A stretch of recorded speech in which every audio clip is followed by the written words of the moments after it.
The Uttar Pradesh Legislative Assembly election followed as a result the expiration of the 5-year term of the previous legislature elected in Uttar Pradesh, India.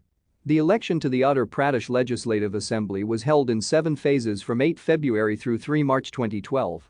Uttar Pradesh has the world's largest population for a sub-national democracy.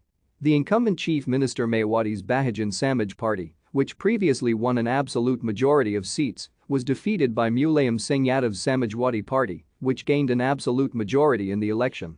Mulayam's son and Samajwadi party president Akhilesh Yadav was nominated as chief minister by the party. Uttar Pradesh is the largest state in India in terms of population, but the 4th largest in terms of landmass after the bifurcation to create Uttarakhand.